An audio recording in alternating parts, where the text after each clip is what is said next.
How many of you thought there was a fault? How many thought that maybe there was a fault with the internet or the TV wasn't working properly? I bet you started kicking it. Yeah. Anyway, welcome to Friday Night Files. I do appreciate you being here. Really cool. Just want to say thank you for joining. If you're watching this on X, please feel free to join in on the comments live. And if you're watching on YouTube, it will be on Dogman Teepee Hunting. Listening to this, it will be on the Interdimensional Voyages. However, you're getting this. Follow, like, thumbs up, and subscribe. Really helps the channel. I know every channel says the same, but do you know what? It is a small channel, and we're trying to grow. We've got a great team behind us, a great group of people following at the moment, and it just really does help, to be honest. It doesn't cost a bean, as I say. And if you're on YouTube, hit the hype button. Okay, now where you got the thumbs up, scroll along and you'll see hype. Try it, doesn't cost anything. It's really cool. But yeah, give that a go as well. Okay, so tonight we will be hearing from Keith Evans, author of 3 books: Vampire Dead or Alive, The Hayes House, Ghosts Are People Too, and The Planet of the Vampires. Okay. Keith Evans has a bachelor's degree in chemistry from the University of Central Florida. He is a retired Army Reservist and retired forensic scientist. Now, all questions from your comments will be presented at question time later in the show. Okay, so we're going to stop with the bringing up questions during the interview. We'll just dump them all together and then bring up on question time. I think that's going to be a better way of doing it. It was a little less confusing for me anyway. Now, let's please all welcome Keith Evans to the show. Hello, Keith. Hello, how's you doing? I'm good. I'm going to swap you over to me. Let's have a little look. Yeah, all good. Yeah, not too bad. We had a bit of trouble, didn't we, Keith, trying to get you on the PC? Yeah, that's true. Wasn't having it, was it? Here, I'll let them look at my book. That way, the book cover is prettier than I am. Oh, I could Can do you see better it? than that. I could do better than that, Keith. I could do better than that. Yeah, let me put this up. Right? Okay. Right. Okay. All right, I like Okay. that. That's cool, isn't it? Okay, yeah. Right. So that is Planet of the Vampires book. Okay, we're going to be diving into that a little bit. Okay, and asking a few questions and seeing what that's about.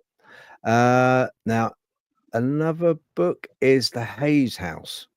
For anyone out there interested in the paranormal, ghosties, ghoulies, this is the book to get and to have a little look about any of that. And we have, last but least, Vampires Dead or Alive. Yeah, yeah. Which was first? What's the first book you wrote in that series? The Hayes House Ghost for People too. That one. Yes. Okay, right. Okay then. All right, and That then book it is was. only available as an ebook. I had paid a novelty publisher a lot of money, and it just wasn't cost effective. So I was Okay. able to keep the ebook, but if I want to, I'd have to republish the Hayes House Ghost for People too. I actually thought about doing that. Okay. Yeah. Yeah. So you can get it on ebook now. Yes. Okay. Who's that? Uh, who's that? Suave, sophisticated-looking gentleman modeling the book, Keith? Oh, that's me. Never.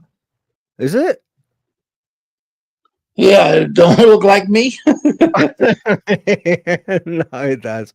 It does. It's just the lighting. That's fine. Okay, I'm going to take that off. All right then. Let's have you back on.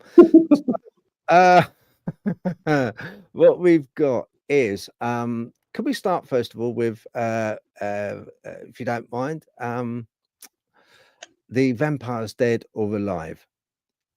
Okay. After that, I'm going to just swiftly go into the ghosty and the Hayes house part. Okay. But I've written out a few questions. Nothing too taxing. I don't think this will be. In your book, you look at all of the at all of the traits that would compare a vampire to a living being. What traits did you find in the book Vampires Dead or Alive? Well, many. I'd say at least 11 or 12 different, more or less, powers of a vampire, what their abilities are. For instance, like their ability to shapeshift. I don't know any human being who can shapeshift. They might be able to put on a wig or grow a beard or change their clothes, but they can't shapeshift like a vampire from a more or less a being like ourselves into a bat, or and they can't dematerialize. No human Mm, living being can but dematerialize and just disappear in the thin air. And then I mm, try to explain using science how that could happen. The shape shifting, I feel that somehow vampires can use some type of energy or force to bend space and time just relative for their own physical body, not the whole room. And they go back to a time where they actually were a bat or a wolf. mm, And that way they can just instantaneously turn into a bat or a wolf and, maybe flee an area where someone is taken by surprise, and it's like a life-saving mechanism. But that's what mm, they do. That's the only way it can be done. There's no biological system set up where you could magically just switch from a human being type person into a bat or a werewolf or a wolf. And I feel that bending space and time for just their body, not anything else, just their own body, and then they go back to a time where I believe in reincarnation. So if we've been reincarnated over and over and over for millions of years, we might have been reincarnated as beings on other planets, animals on Earth. So I think a vampire has that ability to go back to become whatever it wants to become uh, when it needs to. And as far as dematerializing, they just go back to a time where they were just a soul, where they did not have a biological body of any sort. They were what we would mm. call ghosts or spirits, and then they just dematerialize. So that's the way I look at it and explain it through science. Okay. It, let's take it. Let just for a minute. Let's take it on the classical point of view of a vampire being a uh, uh, uh, uh, uh, uh, uh, the undead, if you like. Yeah, the unalived vampire that's still animated. Um, so what's going on here? So taking it as that, there we go. Taking it as that, do they have souls, being that essentially they are vampires and they're almost animated dead? Do they have Yes, souls? yes, they have souls, and I think it's just like a caveman point of view to compare them to being dead. We only know life as we know it from Earth, but if we could look at life in other locations, we probably would, think that some life in other locations are a combination of dead or alive. But I'm sure there's life out there that can be very complicated and very simple to the point that we would say, no, that's not life, but it on different planets, I'm sure life takes many different forms. Even on our planet, there are extremophiles that can live in very hot environments near a opening at the bottom of the sea. And that opening might be to an underground volcano that leaks out a little bit of lava. And there's extremophiles that can live off of just the sulfur in the water. So there's all types of life forms. And if you don't know any better, you would explain a vampire as being the living dead, but there's different type of life forms on different planets. Yeah, I get that. I get that. Are you tackling? Did you tackle this subject in the classical form of a vampire, or have you taken it as a more of a hybrid kind of viewpoint? Have you applied Classical. All the traits I looked at have been the classical traits of a vampire, since what Bram Stoker's book. So they're all pretty much classical. The only thing I don't cover, I'm trying to think of the term for it, psychic vampires. I don't cover that because I think that's just a overbearing person's abusive behavior of people that allow others to belittle them. So I don't think that's really, they use the word vampire, but I don't think it has anything to do with the traditional vampire. Yeah, so that's not covered in the book. Yeah, the use of the word, I suppose can be applied. The word vampire came from originally was introduced into the dictionary, a German dictionary first of all, wasn't it? And then a year later adopted by us as well.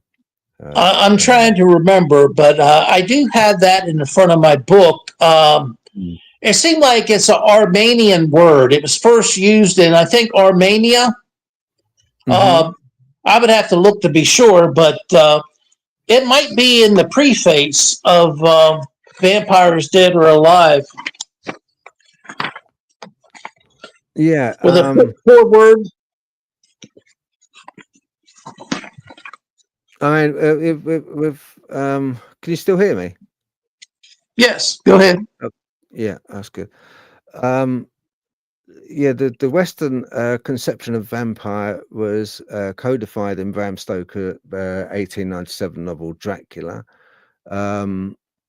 which framed the creature as satanic, apocalyptic monster and a sexual predator, representing a profound threat to Victorian morality and social order, which, for shock value at that time that it was written, it was a absolute, Machiavellian book. It was like, what, wow, it was a crazy book. And for him to have written that and a publisher to have published it, it was like quite a feat. I mean, with vampires, if you go for the classical, they do latch on someone's neck, and they do unalive them, let's say, to be able to then bring them back an animated, almost like offspring, a sort of another replicant of themselves. So that's why I thought I'd ask about, being that they have to reach a point where they're physically unalived to then reanimate as a vampire. Do they still have souls? And that's what I couldn't quite understand, because I thought a soul would belong to a living being, a sentient living being. Not a being that had a vampire seemed to have this like kind of bloodlust and this but we'll get on to the society part of things a little bit later. I think that's going to be the interesting thing.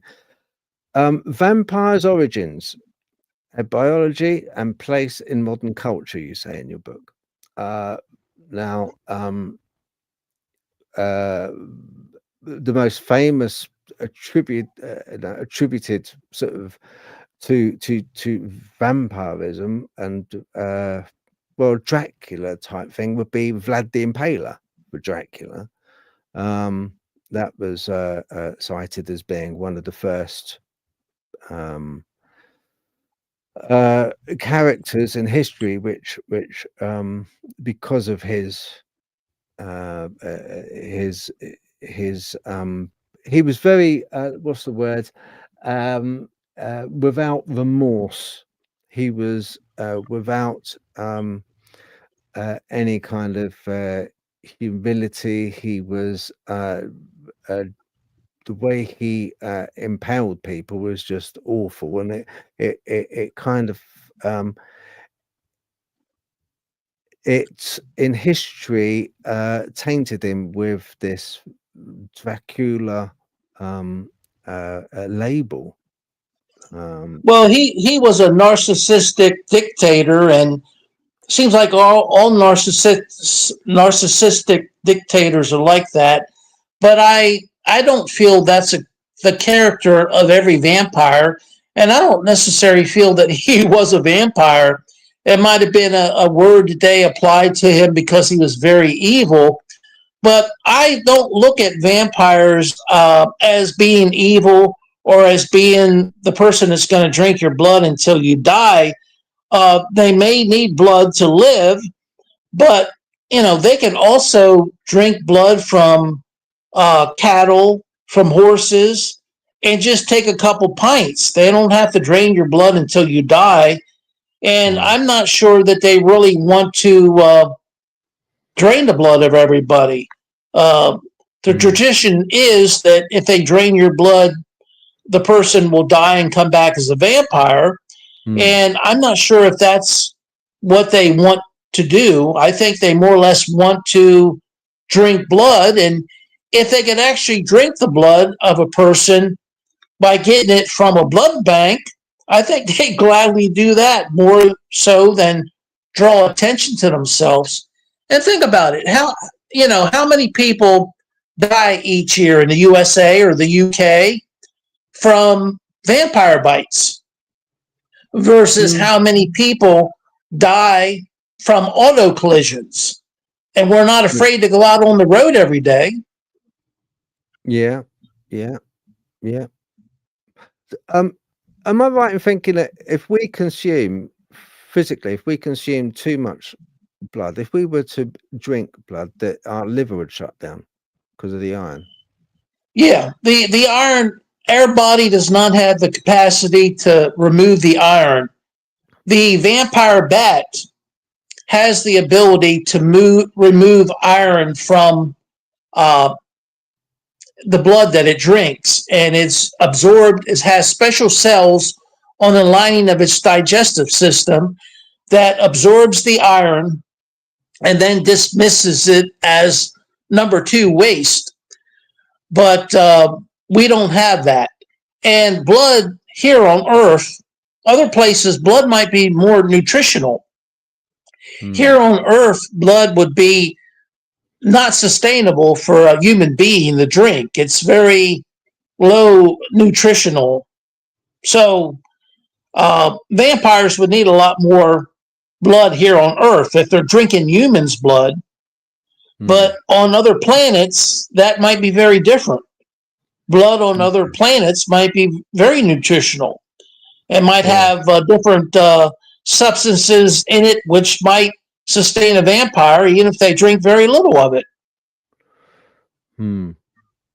So, We only so, judge from what we know here on Earth. And other places oh in the yeah. universe, things are very different. Well, that's the thing, isn't it? You know, Keith, it's I've cited this before, and that is in the 1800s. If you'd have gone back, if we'd gone back with some of our tech now, they would have no, they'd think it was some kind of crazy witchcraft, man. It would be Yes.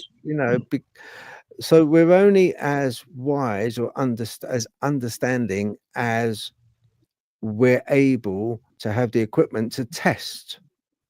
if we have the equipment to test appropriately, it seems to be to me that a lot of these entities, let's say, are just that one step ahead of us in the technology side of things or the evolutionary side of things. And I don't just mean physiological evolution, I mean maybe mental or another I plane agree. evolution. You know, um, I'm glad you do. About the only person that does with me.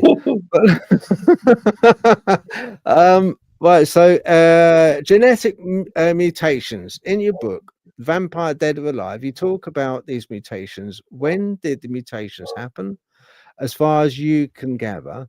And do you know what triggered them? Was it environmental or biological? The mutations that was is that why they were triggered? Well, I was looking at a study that was done when they compared the vampire bats of South America who drink blood by scratching the surface of a big mammal and just sipping it.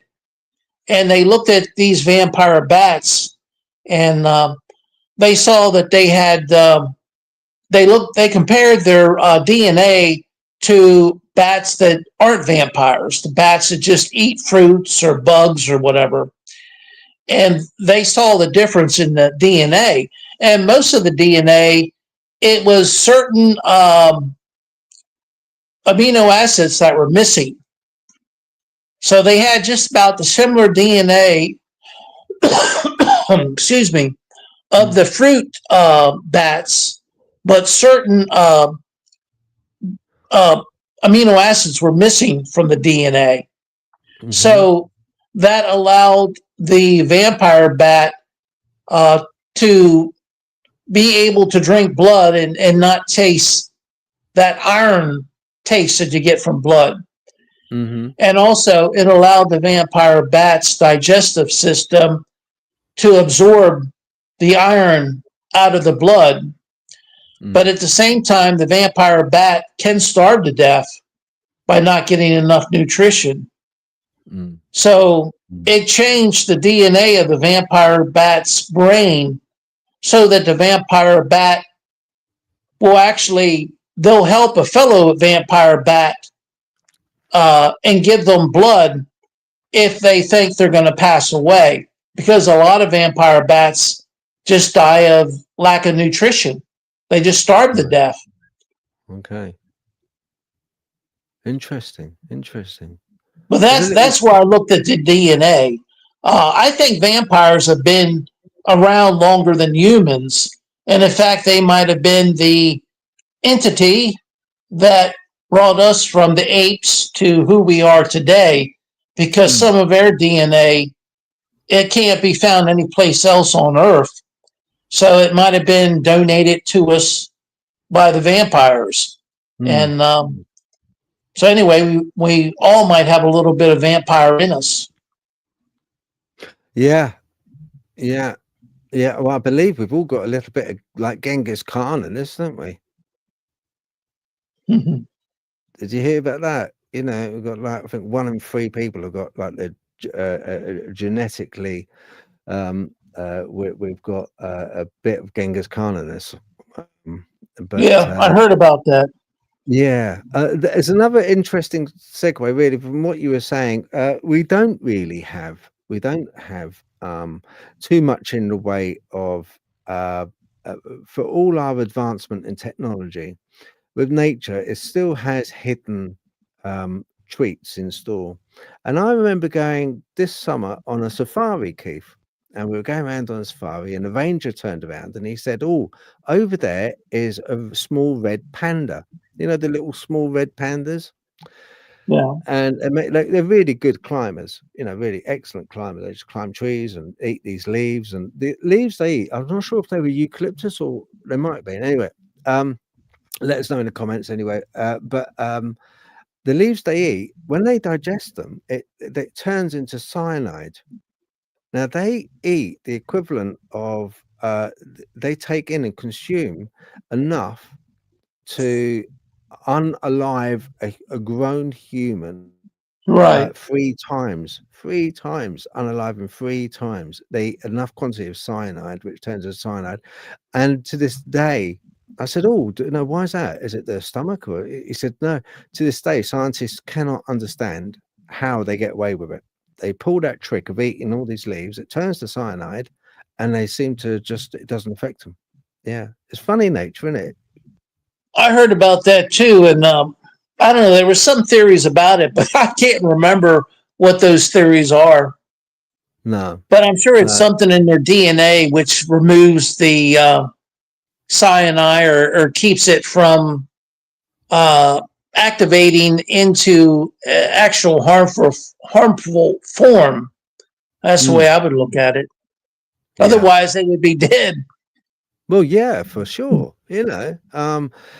Yeah, it's a strange thing, isn't it? It's like, sometimes with evolution, you kind of like it's a bit bonkers, really, and to eat something which knowingly is going to turn into a poison in your stomach, doesn't really make a lot of sense. But obviously, there's something within that in that leaf they're eating, which they need. They require, so nature's a funny old beast. You mentioned about animals that where they're bled for 1 or 2 pints. It brings me on to something that I wanted just quick to ask was the extraterrestrial connection. Connections with animal and the sanguination of the animals remains also, because there are numerous accounts of these animals which have been sanguinated, and also with puncture marks as well found on them. Um, Sometimes this is attributed to a chupacabra type entity. Is there a possibility that indeed it could be a vampire creature? That's a possibility. I mean, I feel that vampires are extraterrestrial, and I feel that they've been on Earth for a long time, and may have made it with Earthlings, humans. So there might be vampires that are more like a human being than a vampire. So, but as far as some of those attacks, it could be, but I doubt it. I think it's just a cryptid animal, even though I feel that vampires fall into the cryptid form also. I think vampires are as cryptid as any other unknown species that we just don't recognize. Like the Mhm. panda bear, everyone recognizes that as it's in the Yeah. zoo, but we don't go to the zoo and say, well, this is the vampire, once thought to be a cryptid. He gets to go home as soon as the zoo closes. But I mean, Yeah. I really, I don't, when I think of a vampire, I don't think of someone that's going to drink your blood and kill you like a homicidal maniac. Mm. I think you have more chance on Earth of being killed in an auto accident. And I really feel vampires get a bad rap. I think they're just a cryptid, extraterrestrial and terrestrial animal since they've been here probably before human beings. They've been on Earth in some way of another. And I really feel that the fact that they drink blood is probably a plus on their planet. On their planet where they came from, maybe animals aren't that plentiful and you don't want Mm. to kill them. So if you drink their blood, then they get to live and you get to eat. So it's a win-win situation. I think the vegetarians would be very happy. They may not want to drink blood, but at least you're not killing the animal to eat it. And Yeah. Yeah. so I don't. It seems like the fact that vampires kill you by drinking your blood is just a big distraction to scare us away from understanding vampires. And you know, the fact that they drink blood doesn't mean they have to kill anyone. They can always get blood in other forms. If you have enough money, you can buy whatever you want. Yeah. So, Does it have to be, you mentioned about like kind of blood banks and stuff, and they could drink from a bag in a blood bank. And I've seen right. it on TV programs where they do this, and they get really desperate and they start getting the DTs for blood, and they're like, "Oh, hang on a minute, I'm going to check out a blood bank." Um, is it a case that can that does the I'm not au fait with this. You will be more au fait. Does the constituent I can't even say it. Does the blood degrade at all once it's out of the body and out of circulation and put into a bag? Does it Yes. alter? Right. So, Blood, it will actually degrade to the point where there's less and less red blood cells. You have to keep it cold. So if you don't use it, blood will go bad. You know, so and why would they put I'm trying to think of the term. They put it's like a heparin lock. They put that in with the blood that's been drawn from a person to keep it from clotting because it has a tendency to clot. So yes, if you don't use the blood within a certain period of time, you can't really utilize it. It'll go bad. It won't be okay? good to put inside of a person. It'll cause clots. Right. Okay. So for the just say a vampire's point of view, it's going to be a proper second best dinner, isn't it? It's going Yes. to be like, Yes. yeah. Yep. You got it.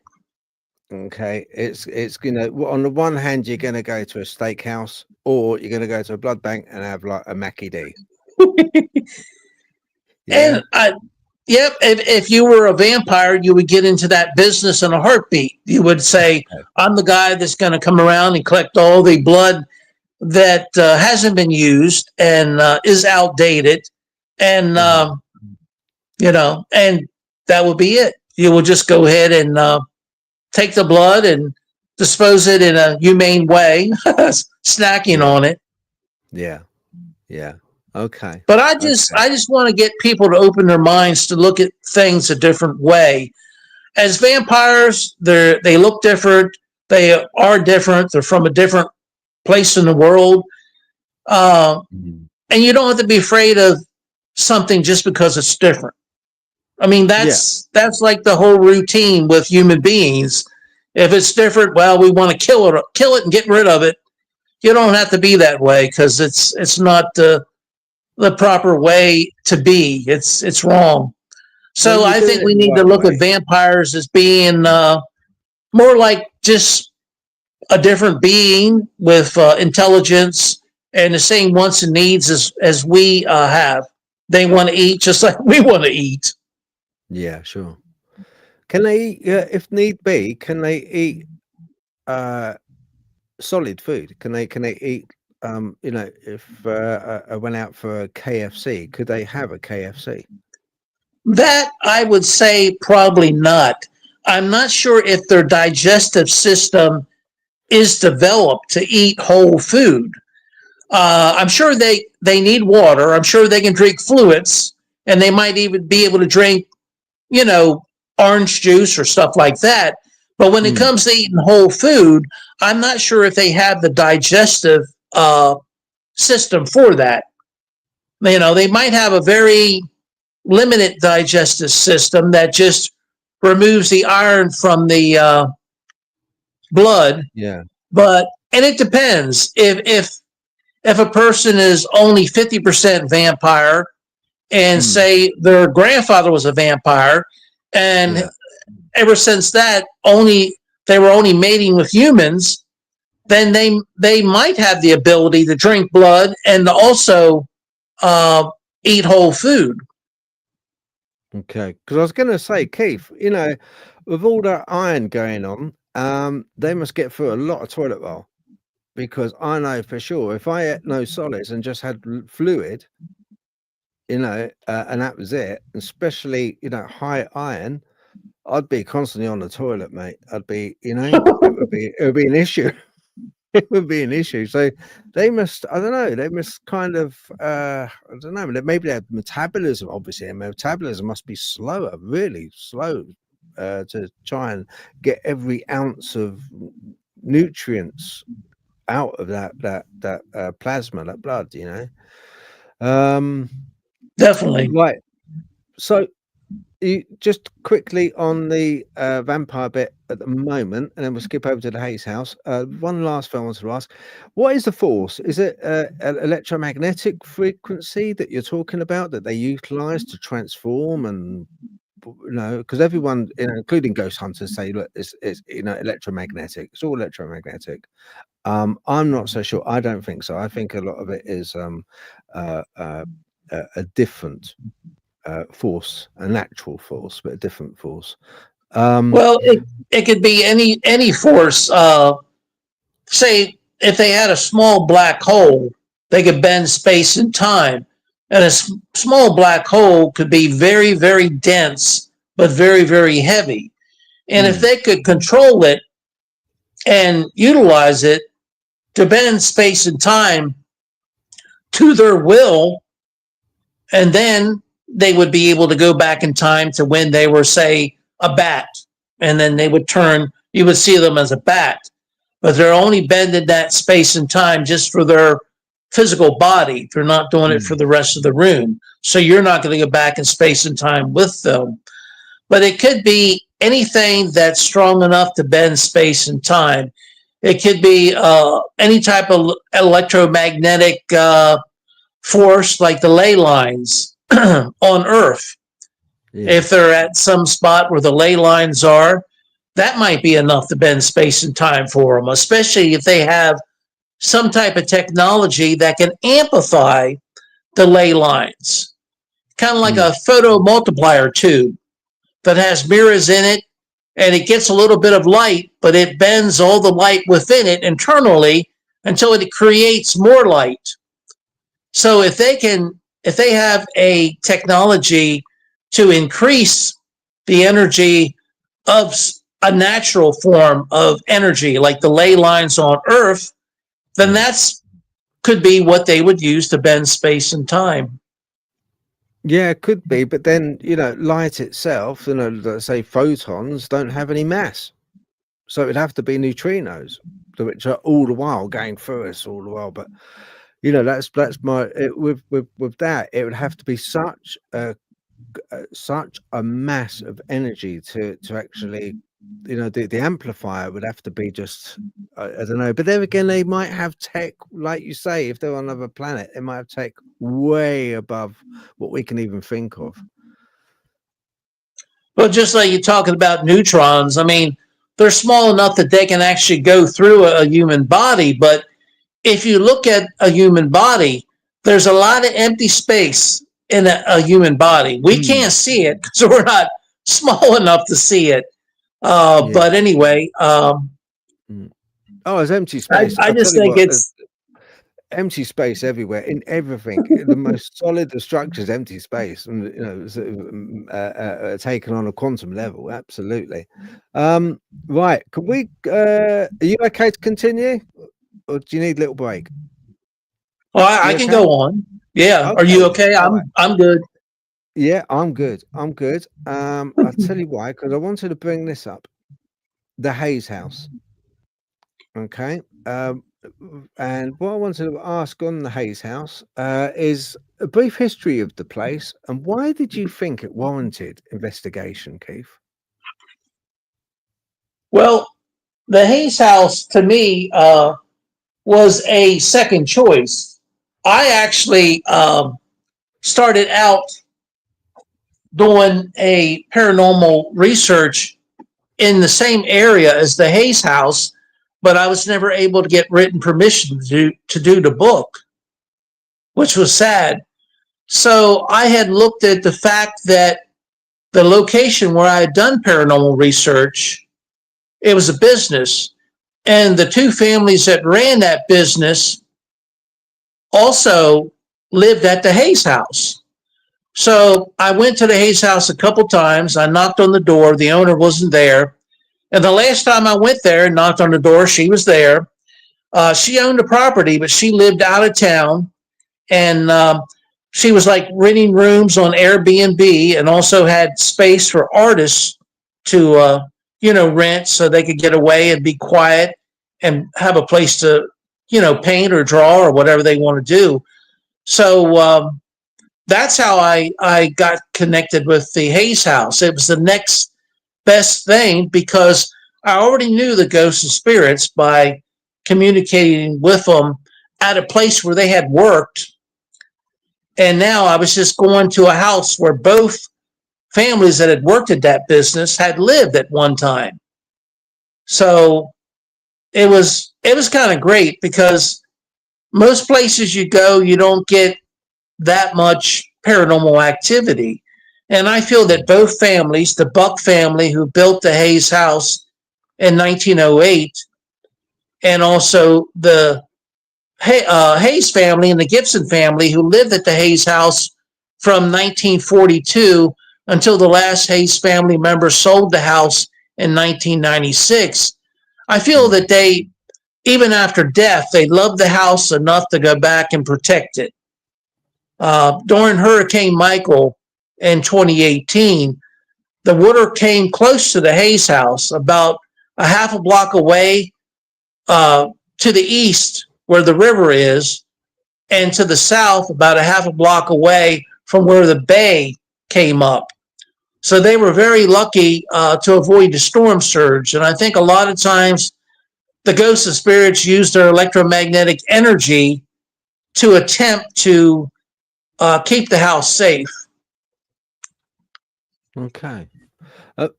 Because everyone's kind of like everyone's kind of like heard of Amityville House and inner states, but I for one I haven't heard of the Hayes House before. I didn't know it was.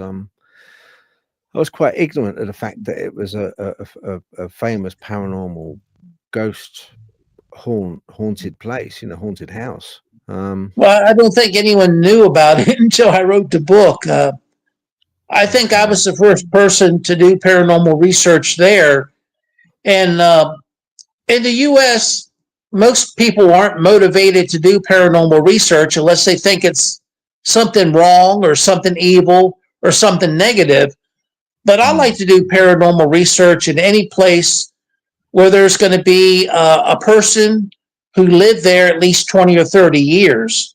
When a person lives at a location 20 or 30 years, whether it be a house or an apartment or a cave, any place that a person lives, there's going to be a lot of energy that's stored there.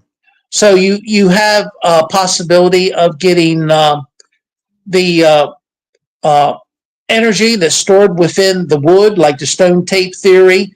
And you also have the possibility of getting the living ghost and spirit who's intelligent and who comes back and forth from the afterlife or heaven or whatever you want to call it to look after the house that they still love, at least until they get reincarnated. Keith, do you align with the theory, the stone tape theory? Do you align with that? Do you think that the actual a property can be haunted and it's not the people, so much? I think it's a combination of both, at least at the Hayes house. But it could be either or. It could be an intelligent spirit, or it could be just something that's absorbed, like a tape recorder or a video camera, and the environment acts like the video camera. They absorb either something that one could see or something that one could hear, and then they play it back. So that happens also. It's called residual energy. And at the Hayes house, there's a good bit of residual energy at the Hayes house, but I didn't know about that quite as much when I wrote the book. I heard somebody running up the back steps. And when I was writing the book, the house was full at times with a lot of people. There was a person that lived on the third floor apartment. There were Airbnb rooms, 2 on the second floor, 1 on the first floor. There was artists coming in, painting in the one room. So there was always activity going on. So I had to be very conscious of, well, was that paranormal or was it not? There was one occasion where the owner was there, and him and his wife, and he would come in the back door and run up the steps. and he said it wasn't him. So I don't know who it could have been because everyone else used the front door. And Okay. after Hurricane Michael in October of 2018, uh, I went to the Hayes house as soon as I was able to get a rental car to see if it was okay. And of course, it was fine. And the the lady that was doing the housekeeping for the Airbnb was on the phone with the owner. And the owner found out the place that I was living in had been destroyed by Hurricane Michael. He wanted to know if I wanted to rent the third floor apartment. So I did. I rented the third floor apartment. Uh, and I was there from like November up until they sold the Hayes house. I think it was like the 1st of March of 2019. And while I was there, there's lots of residual energy. On the third floor, um, I would lay down at night and I haven't even went to sleep yet. And it sounded like somebody stomped across the room from like the north to the south in front of my bed. And I don't see anything. And at the time, I was a little over 200 pounds. That third floor apartment has carpet down. No matter how hard I stomped, couldn't make a stomping sound. And also, I was woke up by someone coming up the steps. The third floor apartment has actually the room to the third floor apartment is on the second floor, and so you have to come up the steps to get to the third floor apartment. And I would hear somebody just run up the steps, and I thought, oh, I forgot to lock the door. And I would look, and there'd be nobody at the top of the steps. I get out of bed, and nobody there, and the door's locked. And that happened maybe 2 or 3 times. And I could also hear somebody stomping on the front stairway, going from the first floor to the second floor. And it was always at the very top of the steps. And at that time, there was a gentleman living on the second floor apartment. And I would ask him if he heard it. And he said sometimes he would, but he said it was definitely not him. But I had asked him about that. So anyway, there was residual energy like that. And the only thing I could think of before there was a fire in, I think, 1901. And the Hayes house, of course, was a vacant lot, and it was built there in 1908.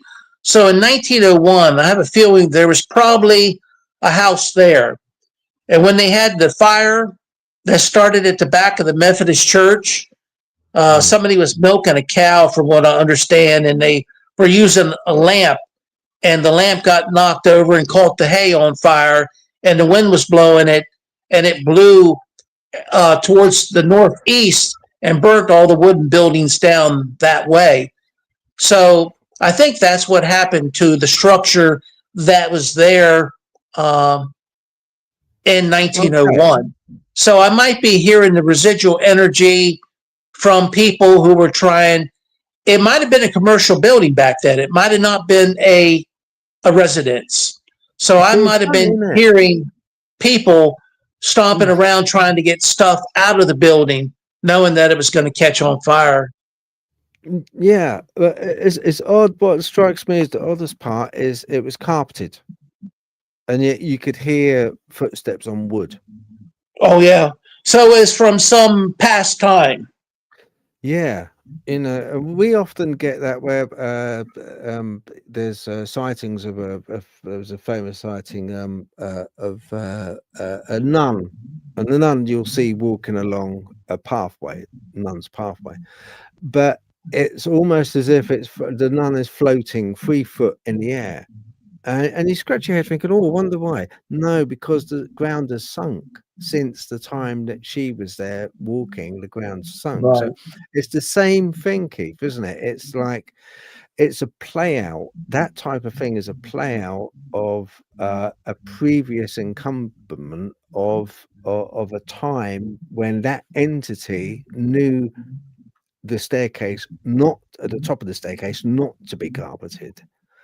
It kind of, and I think that once again, it's Do you ever did you ever feel that it was um for you? Now that might sound strange, but do you ever feel that it was putting on a bit of a show for you? Do you think it would play out if you weren't there? Even at this moment, you're talking to me. Is that still going to be making that sound? Well, when it comes to residual energy, it would be nice to think that it was doing it because I was there, but I don't think so. I think it would happen. Uh, I know, I knew uh, at least two other people that lived there before I did, and the one gentleman just said, "Well, the house can be strange at times," but most people where I live at in Florida are very conservative. So a polite conservative is never going to admit that paranormal exists because then they would be liberal like me. So they're not going to do that. So they'll Yeah. just say stuff like, well, the house is strange at times. And then the young lady that last lived there um, said, well, you'll definitely get stuff in this apartment. She never Mm. told me about whatever happened to her, but she said, you will definitely get stuff in this apartment. Because I was able to go up and do paranormal research, 2 hours worth that I put into the Hayes House book. And that was when a young lady was actually living in that apartment. I got Yeah. permission from her to do that. And she was right. Yeah. Well, do you find that they shy away? Say that you put an MP3 player to record the footsteps. Do you find that the moment you put a camera or an MP3 recorder to record and to document, it kind of like either gets corrupted or it doesn't work or you don't record anything? Do you find that often happening? Yes. When I was at the 1880 Victorian, I had situations where my cell phone overheated and Mm. I had to go out and buy a new cell phone. And I also had situations where my um, SD card for my camcorder would just go corrupted. You could use it to tape, but you couldn't save anything from that SD card. Couldn't save it to any place else. Yeah. So the only way you get any footage to use for, say, like a TV program or, to store, you would have to take another videotape of it, kind of take a video of your videotape.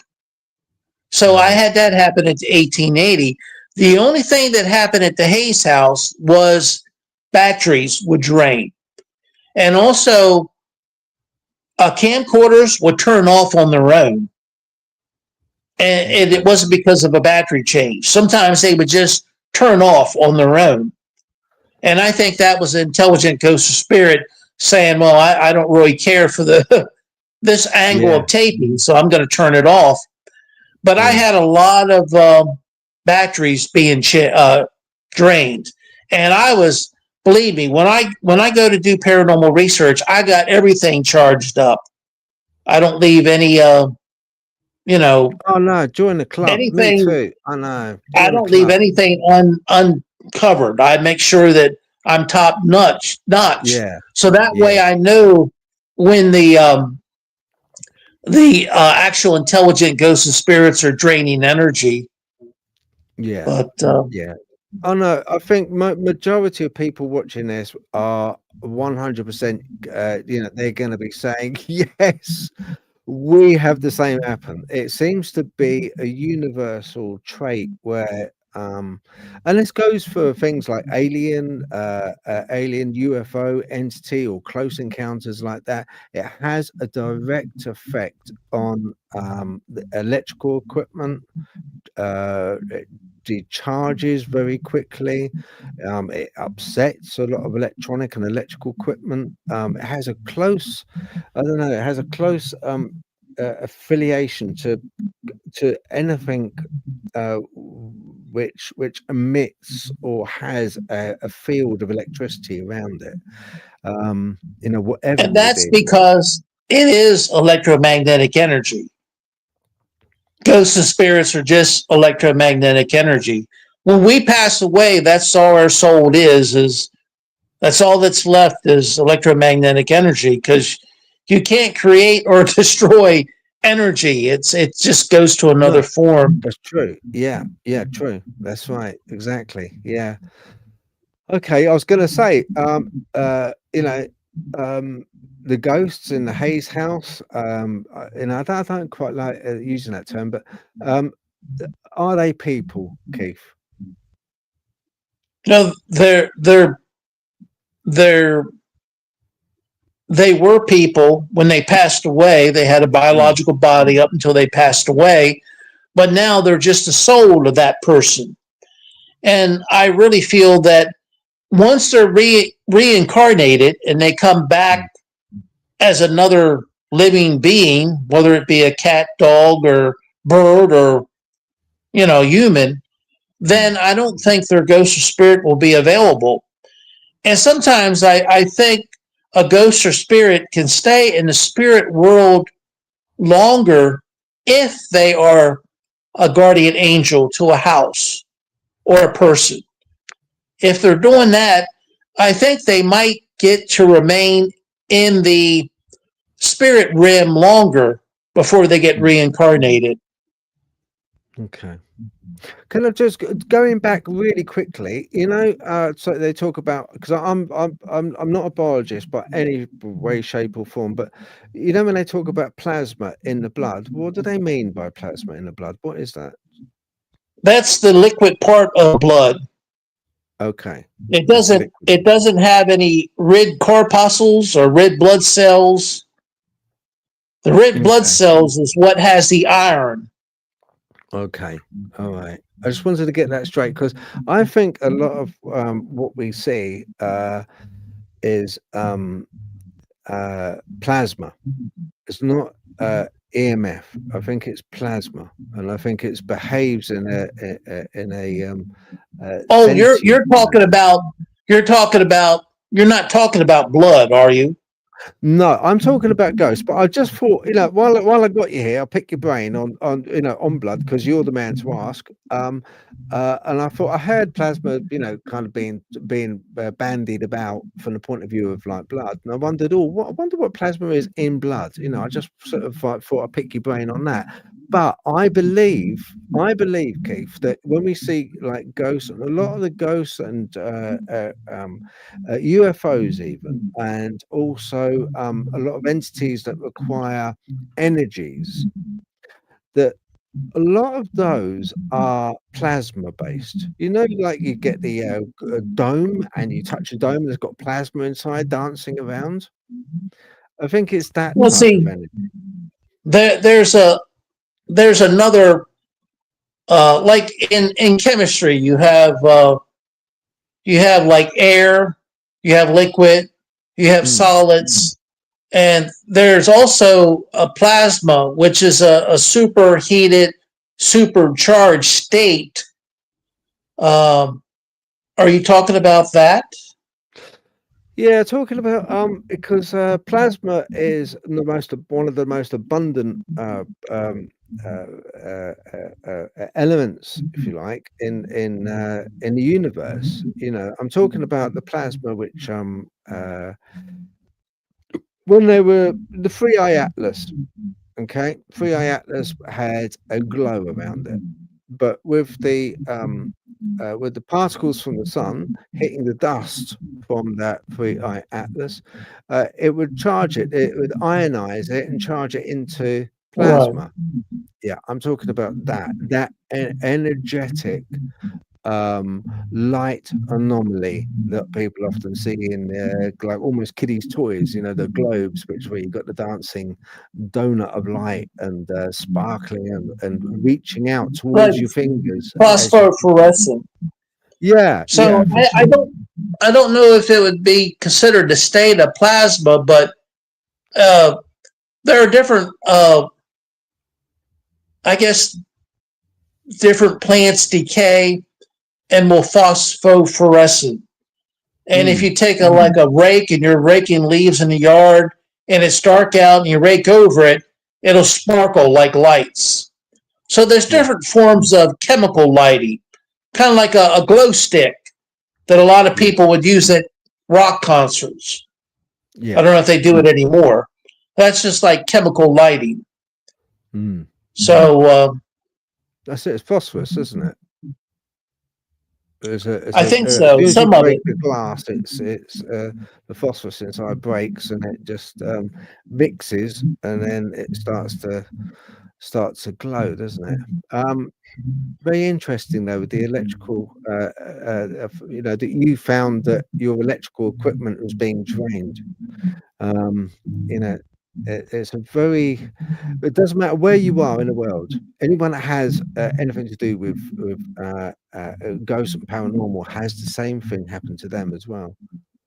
Yes. Um, And it's frustrating because it's hard to capture that data.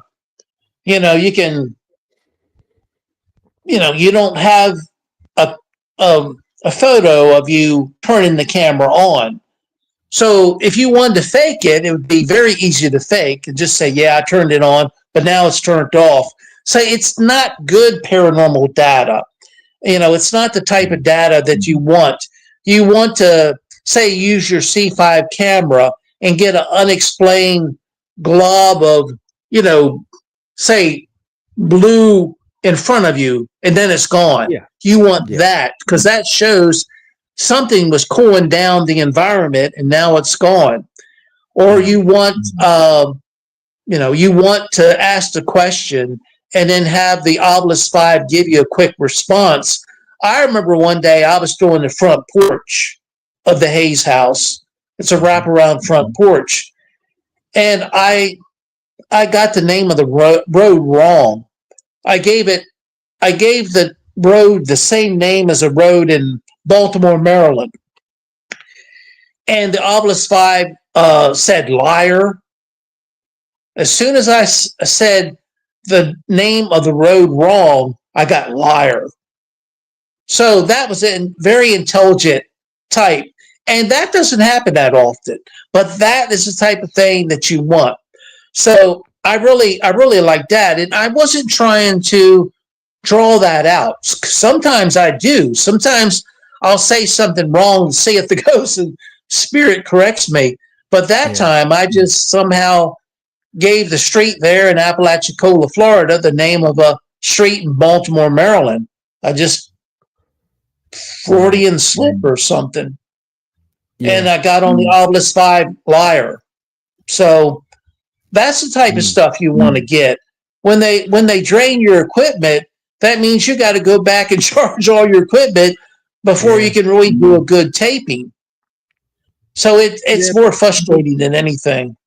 But that's the absurdity of what we're chasing after, isn't it? It's absurd. Every time it kind of we want to get defined results, it coughs up something really absurd, which or it doesn't uh, act in a manner which is repeatable. It doesn't act in a manner that is clinical enough to repeat. You know, it'll be an absurd kind of a type of evidencing, like your battery dying, and the only way to capture that would be to maybe use a time lapse camera just on that battery as the digits go down on but who's going to do that? Do you know? Um, you have to have patience enough to be in the house waiting for something to happen, let alone put a time lapse camera up. Well, when I was at the 1880 Victorian in St. Augustine, I really need to write a book about that. when I was there, my phone overheated. It was actually hot to touch. And I think that was paranormal. And I kind of got mad at the ghosts in the house because $200 to replace a phone that I'd only had less than a year, I just got angry. So I yelled at the ghosts in the house and more or less kicked the ghosts in the house out, which is kind of out of character for me.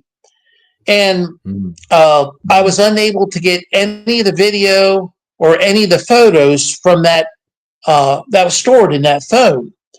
And it was mainly photos, but I think I had some videos stored in there also. And I'd say about 1 year later, this happened in about April or May of 2020, when I was doing my paranormal research at the 1880 Victorian in St. Augustine, Florida. About a year later, I thought about it, and I was getting ready to go to sleep, and I thought, I kind of feel guilty. Suppose it was just a defective phone and didn't have anything to do with those ghosts or spirits. So I just openly said out loud, I'm sorry, ghosts and spirits. I think I was wrong. I think it was a defective phone. The next morning when I got up, the present phone that I had that was working, it was maxed out storage-wise. And I thought, that can't be. And I looked all the photos that I did not have from the 1880 that were lost on the phone that went bad were on my new phone. Now that's paranormal. And ghosts and spirits, they can be good to you if they want to. Yeah. And I'm very thankful that they put the photos back on. And that's a year. And when did it happen? The morning after I apologized for being so rude and obnoxious towards the ghosts and spirits. We all think if something goes bad, it's the ghost or the spirit. And I do the same things. I do the same thing, but sometimes we're wrong about that. And we should be very careful about always blaming something on the ghosts and spirits, because a lot of times it's not them at all. I think I really had a defective phone that was probably going to do that no matter what, even if I wasn't doing paranormal research. Do you think it could have been a case that you took the photos with your defunct phone that overheated, you took them, but your new phone, they got uploaded to cloud, and then on your new phone, it just downloaded the photo, or you got access on cloud to your new phone? Do you think it could have been that? Did you have cloud storage? I've had a couple different storage things, but I can't even get into them. Sometimes the phone will automatically store things, but I don't even know how to get into them. So I don't think it was that. And now the phone I'm using right now that I'm doing this podcast on, it will automatically store stuff to cloud. I don't have to do nothing. It just does it on its own. Yeah. But I don't know of any way that it will download items that have actually been stored in the past. Now, maybe the ghosts know how to do it, or the spirits know how to do it, but they did it, not me. Yeah. Yeah. I mean, it will, like people nowadays, you take a photo, if you've got cloud storage, you take a photo, any video, and it will store it on cloud. And then if you pick up a tablet or you pick up another device, if it's linked to that cloud, you'll have access to the photos. When you go onto your gallery, you'll have access to them, but it won't download them unless you physically download them to your device. So that part is true. Yeah, I agree with that. That's and I don't even know how to download them from the cloud.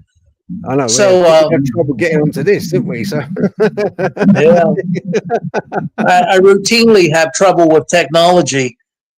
So and it was like clockwork. The night I probably went to sleep around maybe 11 and 12 midnight, and I did the apologizing to the ghosts and spirits and told them that I think I was wrong. They probably had nothing to do with the phone burning up. But that was a $200 phone, and 200 is a lot to put out for a phone. Like when you just purchased that phone the year before. So, I was angry and I apologized to him. And the next morning, I just, as soon as I turned on my phone, it said that your storage space is maxed out. And I knew that couldn't be. It couldn't, I didn't take that many pictures the day before. And all the pictures, I looked to see why I was maxed out, and all the pictures from the 1880 were on. I was tickled to death. But I think it had to do everything with apologizing to the ghosts and spirits the night before. Good. All of these books that we're talking about, for people at home, all these books that we're talking about, and everything we're referencing is available. This one, Hayes House, is available on Kindle. It's available to download. But the rest of the books that we're talking about, including this one, Planet of the Vampires, and this one, Vampires Dead or Alive, are available on Amazon, to purchase and also to download. And I strongly, anyone who's interested in this type of thing, it's a jolly good read. All of them are, actually. Keith, I wanted to ask you about the angels. You mentioned about the angels, guardian angels. What are they? I know what angels are. I believe in angels, but what do you think? Anything that you loved during your life, once you pass away, I think you have the ability to come back and try to protect it as a ghost or spirit. You might even have to manipulate a person to notice the old house you used to live in. And I always hear people saying, well, we were driving down the road and we just noticed this house and we loved it. We had to buy it. I think that's the ghosts of spirits kind of getting your attention and say, look over there and check out that old house. Because, most people don't, they don't just say, well, let's go buy an old house. They usually ride by and something about that house just captures their attention and their curiosity, and they want to be a part of that. And I think that's the ghost and spirit manipulating you to want to buy the house, live there, and take care of it the way they took care of it. So that's what I call guardian angel. It's not a biblical religious guardian angel. It's the person who's passed away, who still loves something on earth, whether it be a human, an automobile, a house, and they want to come back and make sure that it's taken care of, either by manipulating a living human being to buy it and take care of it, or just by mainly if someone was going to walk up and set a house on fire and the guardian angel was there, the guardian angel, if they couldn't stop them from, starting a fire, they would probably let the owners know there's something wrong at home. Because I've heard of people saying, they were at the restaurant and they said, I got to go home. There's something wrong. And they went home and there was a fire that had somehow been started, and they could, distinguish it or stop it before it spread too far. And I think that's the guardian angels communicating their thoughts and feelings directly, telepathically into the human's brain. So the human understands it, recognizes it, and acts on it. Yeah. I can see that. It's funny, the gut feelings that you have, and a lot of times, you must have had gut feelings in the past, and it's turned out to be quite right. Yeah, it's funny that it is odd. Right. Now, Planet of the Vampires, Keith. Planet of the Vampires. How on earth did you get on? What are we actually talking about? What is it? Proxima B orbits within. You're talking about Proxima B, aren't you? Yes. Okay. And Proxima Centauri B is it orbits Proxima Centauri, which is its host star. Yeah. and it's tidal locked. They feel that it's tidal locked, so the one side always faces the sun, the star, which is Mm. Proxima Centauri, and Yeah. I feel It's a that red this is it's a the red home dwarf of the star. vampires. So just for people at home, just to let them know, it's 4.2 light years from us. Host star, Proxima Centauri, is a red dwarf star that experiences frequent and potentially damaging flares, which could strip away the planet's atmosphere and pose a threat to life.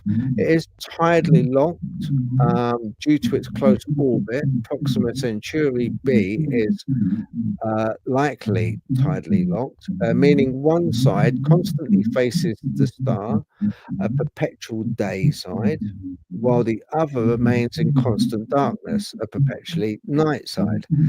Atmosphere. The intense UV radiation from its star may not allow for stable Earth-like atmosphere to survive on the planet. The environment on Proxima b is a contributing factor. So, is it a contributing factor of their species, Keith? I'm talking environmental factor, considering UV, the UV light that's emanating from the dwarf star. Is that a contributing factor in their evolution? Did they have to adapt because they lived on Proxima b? Well, I think that might have been one of the reasons why they wanted to travel to Earth. And I think that only a vampire could survive that long. Vampires don't die. They're not like human beings where they have a lifespan. They can be destroyed, but they don't die of old age. So, what a better species to travel many light years away. And if a vampire can survive years in a coffin, well, they can survive years in a flying spacecraft.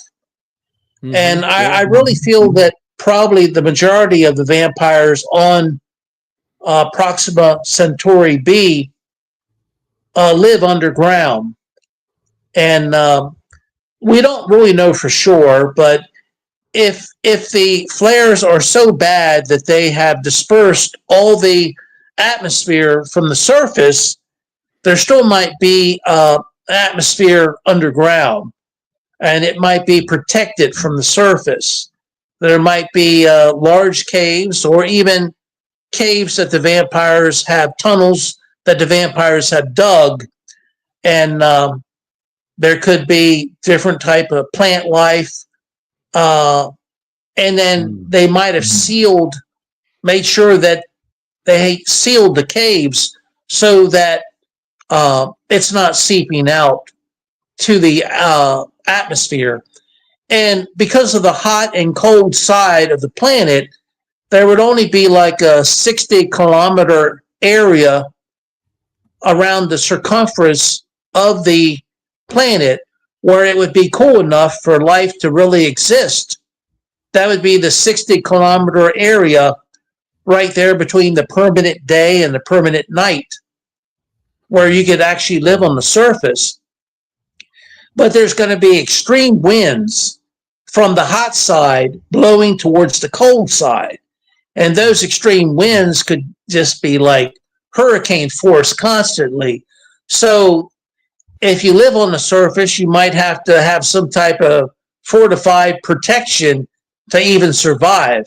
We're not sure how strong the winds are. The winds could be stronger in the upper areas, and then near ground might be fairly normal. If that be the case, then there could be vampires living on the surface. But I would imagine that most of the vampires would live underground, and I think that they have all types of a different plant life that is different from our plants. I think they have a combination of photosynthesis and biological animals that are like trees. They're stationary. They stay in one area. They don't have locomotion. They can't move around. And on Earth, if you were an animal and you couldn't run fast, something else is going to eat you. But I think, to the best of my knowledge, on Proxima Centauri B, all the animals, not all, but most of the animals are going to be stationary, like a tree growing on the ground. And they'll get some nutrition from the ground and like some nutrition from the artificial light that they have in the cave system. And then the vampires might have even come up with a mirror system to bring some of the light in from the area where the star is sunsetting. Because if you're right along that area where day meets permanent night, it's going to be like permanent sunsetting. So you could use a mirror to get some of the light into the cave. And if your mirror system is good enough, you might be able to reflect that light back and forth to somewhat light up the cave and also allow photosynthesis to take place. And I feel that a lot of these stationary animals have a like fur or even scales or even like shingles you would put on a roof. And I think the vampires can, like you would say, cut your dog's hair. I think they can take these shingles off of these so-called biological plants that are a combination of animal and plant life, and that they can use that almost like we use tea bags to flavor water. They can use these plates or shingles off of the outside layer of these animal plant type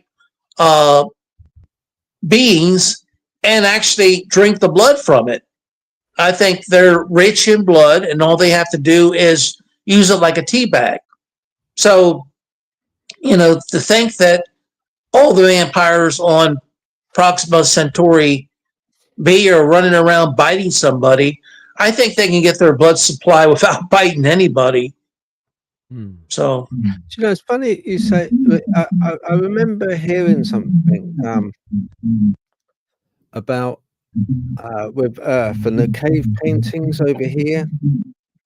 There was somebody, a scientist, postulated that years ago, the sun, thousands of years ago, the sun was not as it is now. It was a lot more fierce, and that's why people lived in caves to hide from the sun because it was harmful to them. And that's why we have so many cave paintings and so many cave systems where bones were found and homes were made. We wouldn't find settlements as much in the early man. It was caves. That goes some way to what you're saying, really. Well, in the caves, anything you do, unless someone has moved into the cave after you, is going to be preserved. Or if it's on the surface, someone else is going to move in and change things. But I would say on Proxima Centauri B, just the fact that you're either going to be dealing with extreme cold or extreme hot, that, you can't be on the hot side because it would vaporize you. It would get so hot. And on the cold side, I think the vampire can freeze solid, but not die. So if the vampire does accidentally get on the cold side and freeze solid, they just have to be rescued back and thawed out. I don't think that'll kill them, but still, they can't live that way. They can't live in extreme cold, where if you're under the ground far enough, you're insulated from the heat from the hot side, and you're also insulated from the cold side. And I think that's where most of the vampires live. And, I feel that they don't kill anything to eat, and they don't drink all the blood of anything. I think they just use moderation and I think they treat their the biological plant-like animals that are stationary. I think they treat them with the same respect that we treat our dogs and our cats. At least some of us treat our dogs and our cats that way. Yeah. So I think they have maybe that semiotic type existence where the vampires need the plants to drink the blood, or the plant type animals. So they're going to take care of them. And also, if you kill every animal or plant, you're not going to have any food. So they have to use moderation. Okay, I'm going to put up a QR code now. People at home, what you can do with this QR code, this is for Keith's YouTube channel, okay? Paranormal Short Sessions by Keith Evans. And if you scan the QR code on the top left-hand side of the screen, it will take you directly to his YouTube channel.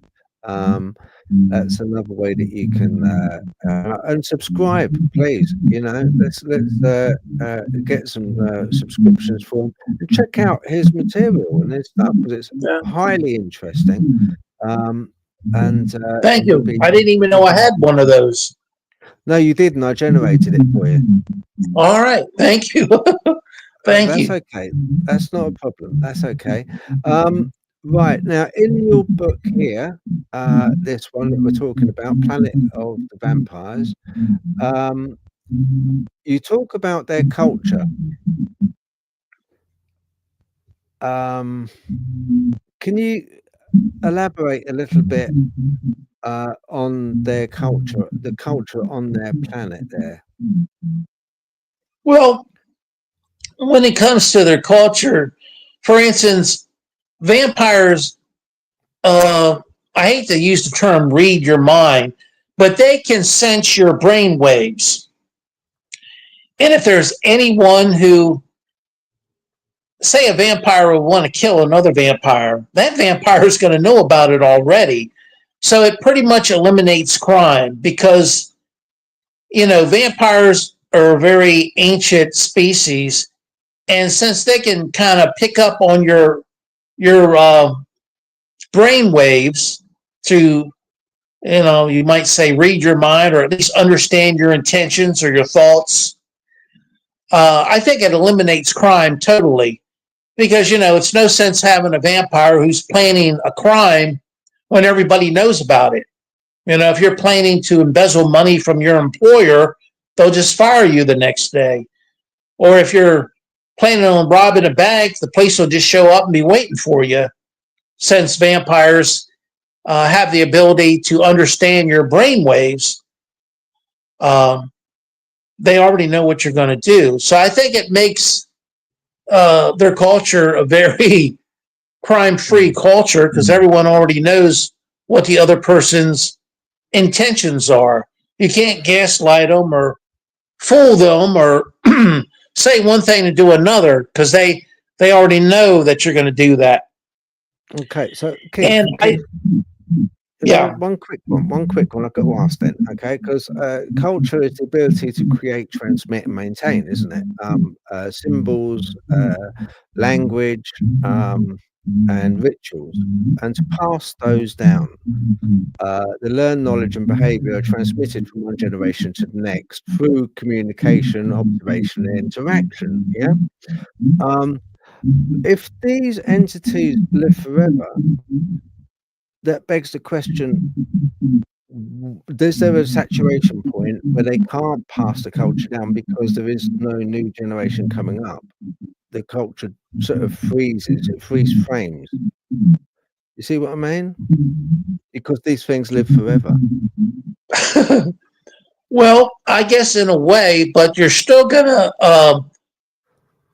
for instance, like if there's no crime, that's part of your culture. Being able to read a person's brain waves, that's part of your culture. So I would say that, you know, just the fact that they're living on a planet where they don't kill other animals, nothing on that planet, Proxima Centauri B, is going to go extinct unless the whole planet is burnt to a crisp somehow. So, I think that shows you that they have a certain goodwill towards other species, and that they're going to treat other species with respect the same way they would treat another vampire. You reminded me of something I wanted to ask you. I nearly forgot it. Right. Oh, I'll turn the light on in a minute. Oh, I think it's paranormal. I think that is paranormal. Biodiversity. I'll turn the light on in a minute. Biodiversity. Do they have any biodiversity, being that they seem to be, is it just one species, or are they biodiverse? Are they a diverse species? Does it hurt them at all that they're not biodiverse? As far as the biosphere, I feel that they probably have animals underground that can actually burrow and go through the ground, and kind of like moles. But I think most of the animals that would be on Proxima Centauri B would be similar to what we have in caves.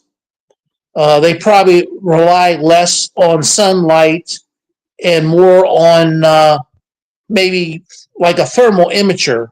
They would sense heat. Because if you can't see, you almost have to sense the heat of a, say, a mammal that's in front of you. So a lot depends. There's a lot that we don't know about Proxima Centauri B. So it could be very biodiversity. It may not. If you're limited to living underground and you're limited to those options, all of your living beings or whatever species are going to be limited to, not running fast. If you're in a cave, they're not the animals they're feeding on. I'm not worried about. I wasn't talking about, like, the biodiversity of food available. I was talking about them as a species being biodiversible, because you mean the vampires themselves? Yeah, because if they're not diverse, then you get inbreeding, you get mutations within their own self. We have to have a certain amount of, or be quite apt to say, really, we have to have a mixing of blood. We have to have that to. Well, I think that would be very important on Earth, but if you have beings that can live forever, it probably becomes less important. I mean, there's probably a lot less greed on Proxima Centauri B, because vampires can live forever and they can make more money tomorrow. So I think the whole problem of greed on Earth is that everyone says, I have a limited amount of time, so I got to get as much money in my pocket as I can while I'm alive. But with the vampire culture, they're going to live forever, so they always have the next day to work again or make money and enjoy life. Talking about money, Keith, I'm pleased you mentioned that. Talking about money, government. Do they have a government? I think they have limited government. I think vampires are they share the same DNA, and I think their thought processes are very much in line with doing things that preserve the planet, keeping the planet safe, keeping other vampires safe. And I really feel that they have limited government, because vampires are they're kind of like a stray cat. They want to do things their way, but at the same time, they're very respectful to other vampires. It's like they take very seriously, do unto others as you would want others to do unto you. And I think they're very limited government. I think they more or less self-govern themselves by just a certain code of conduct, which is probably beyond what most humans would go by or follow. Okay. And it's very easy to do because if you can read another person's mind waves and know exactly what they think about you, know exactly what their plans are, if they're planning to sell you a house that's on an active sinkhole that's going to fall in, then you're not going to buy the house. So Imagine. vampires, I think they realize that the other vampire knows as much about what they're thinking as they know. They have more respect for each other and treat each other a lot better than what most humans treat themselves and others. Keith, are you okay? Are you all right to take a few questions from people? Sure. Okay, all right then. What I'm going to do, I'm just going to have a little look and see what questions we've got. Let's have a look and see. Actually, what I can do is just ask, see if Roxy B's got any questions. Here we go. The Dark 66. Hello, Colin. Nice for you to join us. Thank you, mate.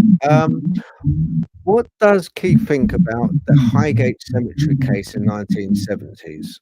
Now that's going to be something new to you, Keith, isn't it? Now, what was the name of it again in the 1970s? The Highgate Cemetery case was I might have saw something about that on TV. Is that the graveyard in UK that everyone was trespassing into? It had like an iron gate. Yeah, sure. Yeah, I went there. It's an interesting place. There's two sides to it. There's a north side and a south side, and there's a road in the middle. It's a big cemetery. A lot of famous people. Karl Marx, I believe, is buried there. Malcolm McLaren as well. He's buried there. I saw his grave. And what it was there was incidents of people seeing what they believed to be a vampire in Highgate Cemetery. And this is in the 1970s, Keith, not that long ago. And so much so, it affected people so much so that there was two guys in particular that were, if you like, in competition, but they would stalk with stakes, and garlic and archetypal, kind of like anti-vampire, kit. Highgate Cemetery looking for the vampire, and it was seen quite a few times. The vampire was. But it was never formally identified as any particular person within the cemetery. But yeah, it was a thing. It was definitely a thing. Yeah, I really don't know that much about it to really draw conclusions. I think I did see it on one of the TV programs here in America, but it was years ago, and they touched briefly on it. They mainly were looking at the fact that the graveyard was closed off because too many people were coming in, and they didn't want any tombstones to be, damaged. So they pretty much closed it off. That's what I had heard. Okay. Right, have we got any other questions? Let's have a look. We'll see if Roxy's got any more questions to bring up. I'm just having a quick look through Keith. Come on, people. Surely you must have questions. Let's have a look. Well, let me ask the audience a question. Here in America, we can order a book on Amazon and have it in like 2 or 3 days. Is it the same way in the UK? Yeah. Well, that's good. Yeah. Yeah. If you order a book, Amazon's really good. It just like boom, sometimes it delivers even before I think about getting it. They're really efficient, very efficient. That's It's good. really good. Ready Steady Retro says, "What about the 1954 Gorbals incident in Glasgow? The incident incited the ban of a certain horror in the UK." Oh, okay. I don't know about that one actually. Gorbals incident in Glasgow.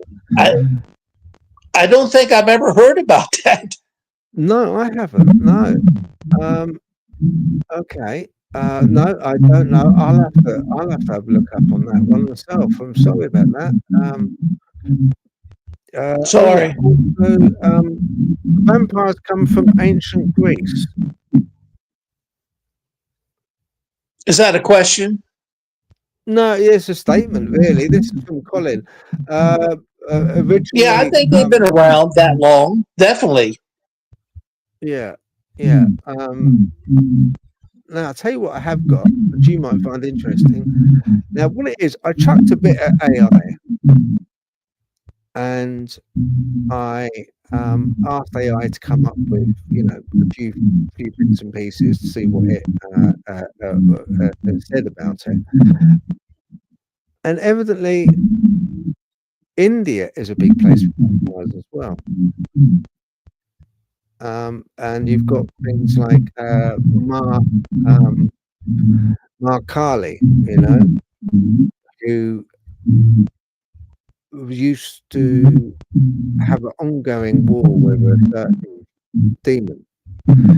But if the demon's blood was shed and hit the ground, it would replicate and it would make another demon.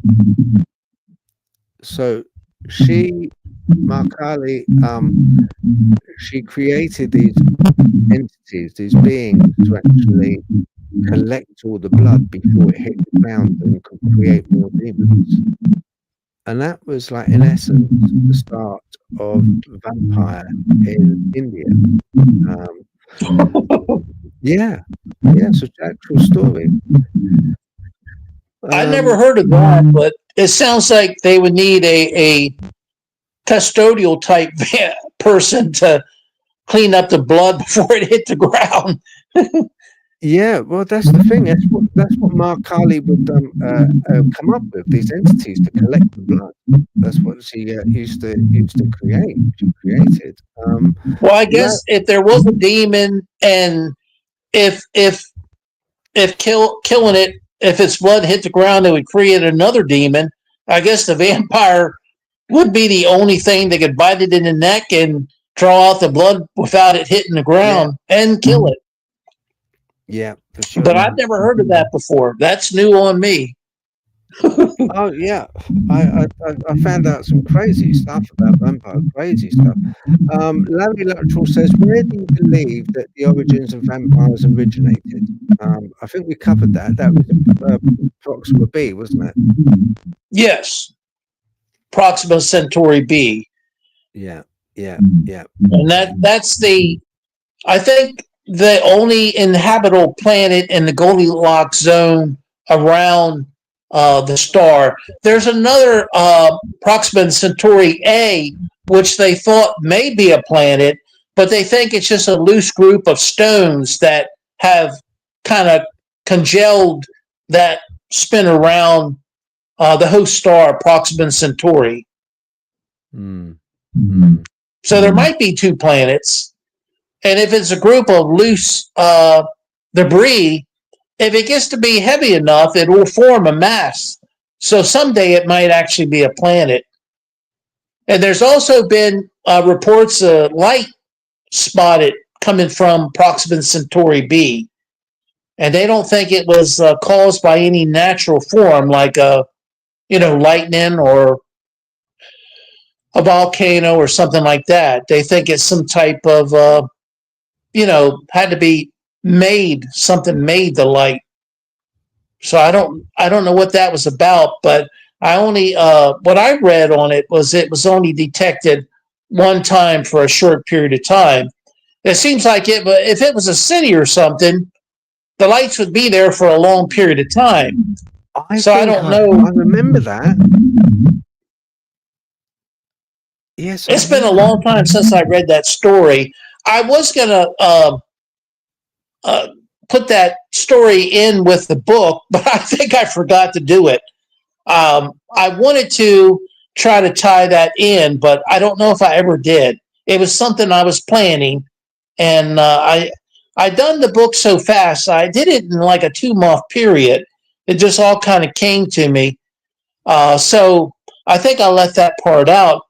But if there's some type of say unnatural light that's coming from Proxima Centauri B, and it's not there all the time. Maybe it was some type of, ritual where every cave somehow puts up a light to shine on the surface on the dark side.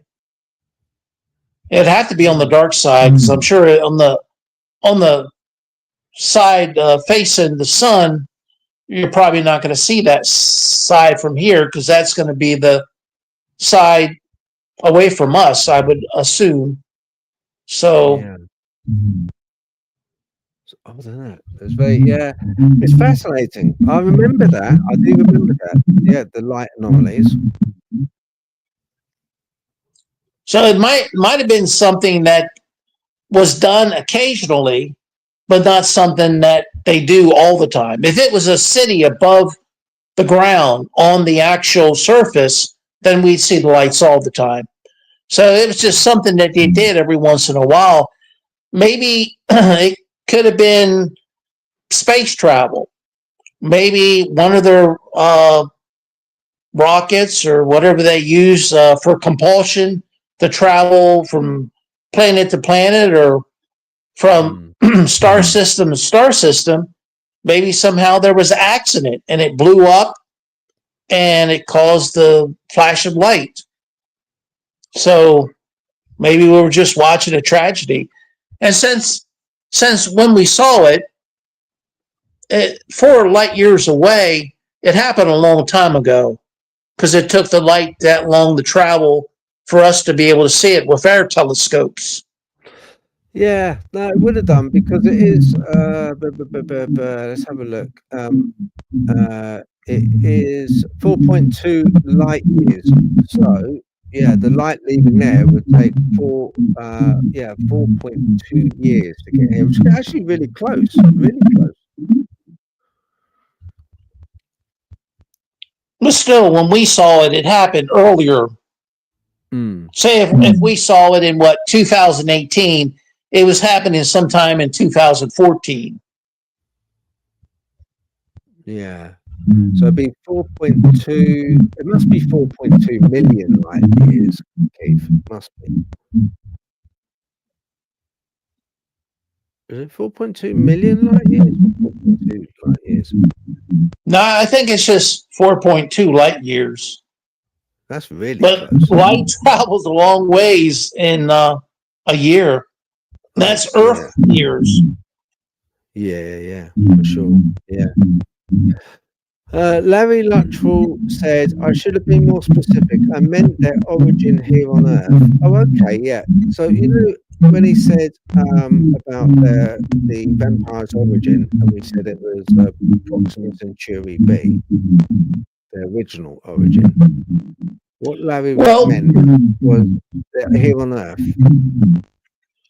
There's a possibility that vampires might have been part of evolution and might have actually, some of them might actually be from Earth, but I think the majority of them came from Proxima Centauri B, and I think they were probably here on Earth long before humans, and they probably manipulated our genes. The reason why we don't look more like chimpanzees or great apes, since we do have DNA, which is totally different from DNA to other animals on Earth.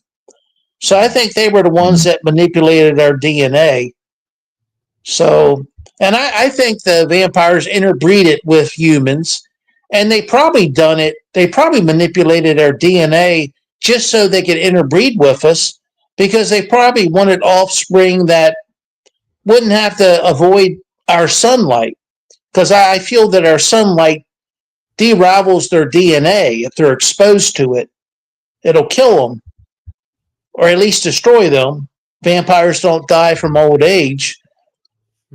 So I think they were motivated to manipulate our DNA so they would be able to interbreed uh, with humans so they could have offspring that would be able to withstand the sunlight.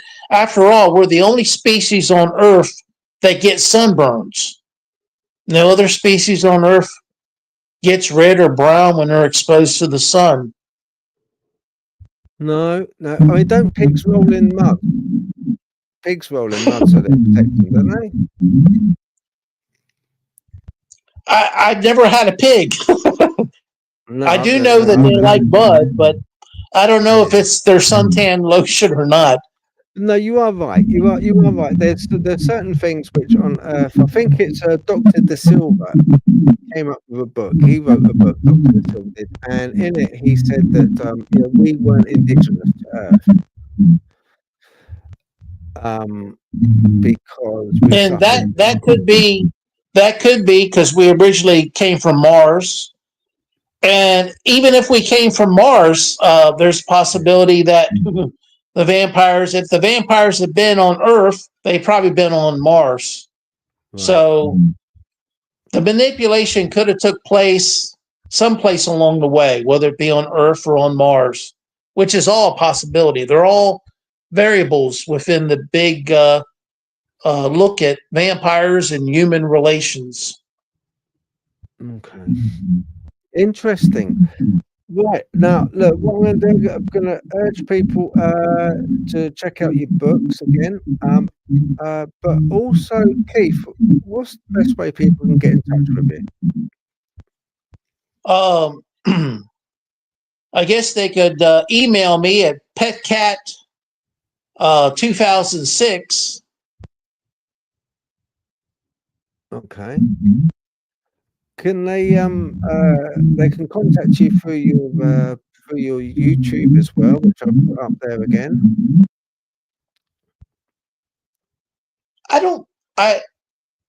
I'm trying to think. They could observe my YouTube channel, but I don't know if they can contact me. They could leave a comment, possibly. Yeah. But my Yahoo email is probably the best way. But as far as doing paranormal research, I don't think I could afford to come to England to do paranormal research.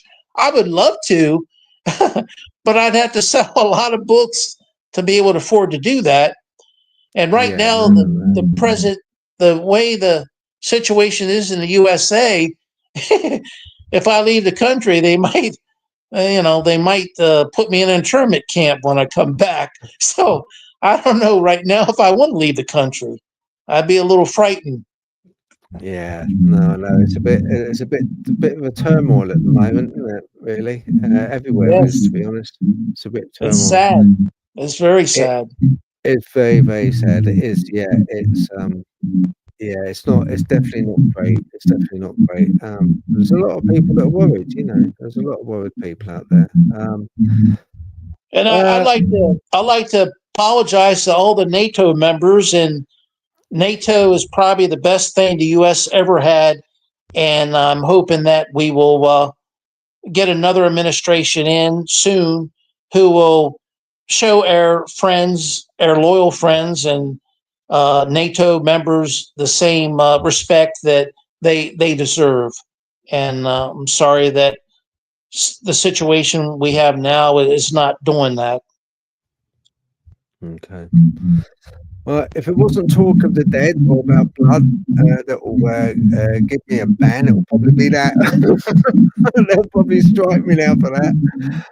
But yeah, it's an interesting subject, and it's I mean, you finished on you know, what you said about the NATO and about the government, I'm not gonna get onto the politics of stuff, but it's, I think everywhere is going through a lot of turmoil at the moment. Nearly every country is going through a lot of turmoil. And I think a lot of it is orchestrated, you know, planned. You It's, think it's all planned? oh, of course, yes. Yes, it's all planned, you know, it's, you know, we're like a shepherd with the sheep. We're kind of, you know, pushed to a state of, um, fear, if you like. We're pushed to a state of fear. We're pushed to a state of, you know, it's easier to manipulate somebody when you know the outcome of their emotion, you know. But, Right. Just like the way people are all fearing vampires. yeah, exactly. And a good point to end on. Keith, I'd want to say thank you very much for coming on the show. I do appreciate it. And just remember, the only thing you need to fear is fear itself. Very true. Yeah, very, very true. And, you know, definitely when you write another book or if you want to come on again, anytime, you're more than welcome. We'd love to have you. That sounds great. Thank you for having me. Oh, you're welcome. Right. Thank you, Keith. Take care. Take care. Bye bye. God bless. Bye bye. That was great. Yeah, just want to say thank you very much for Keith for coming on the show and sharing all that detailed knowledge. It's fascinating, absolutely fascinating. There's one guy, you know, when you like interviewed some people and you just think, oh, well, you know, I did want to get him on because you know, you don't often get people talking about vampires and stuff like that, you know, and in such a logical way.